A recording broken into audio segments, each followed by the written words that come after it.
Hi, Matthew Schoenhardt here of MS Consulting, and you can find me at datadrivenrisk.com.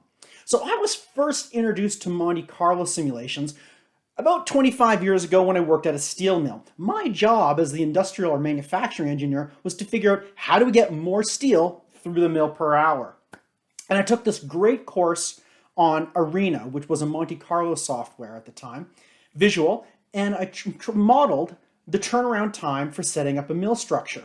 And we ended up justifying about a $400,000 investment to buy a third mill set.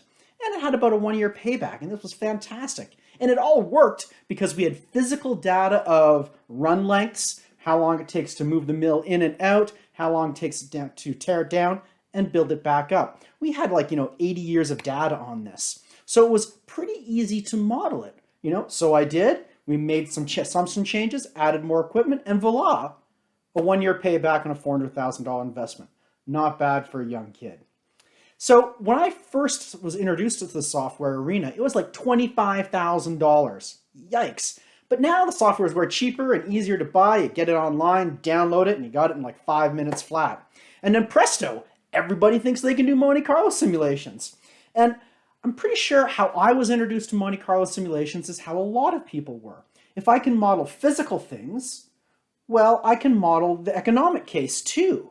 And if I can model the economic case, surely I can model the cost and schedule outcomes. And you know what?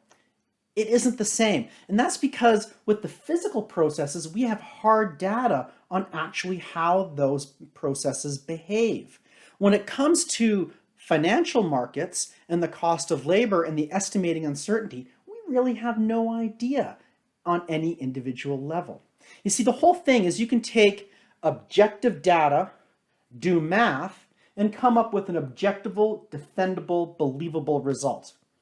But when you're doing cost and schedule outcomes in a capital project, what ends up happening is you have subjective, or people's opinion, subjective data, you do a bunch of math, and we pretend somehow magically we have objective outcomes, but you can't. You see, subjective inputs always results in subjective outputs. There's no shortcutting that equation.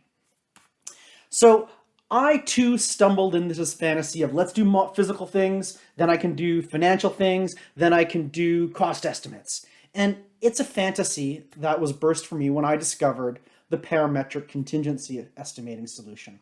It's faster, more accurate, and just plain better than Monte Carlo fiction. And if you'd like to understand how that works, give me a shout. I'd be happy to explain it to you. You can reach me at Matthew at datadrivenrisk.com. Have a good day.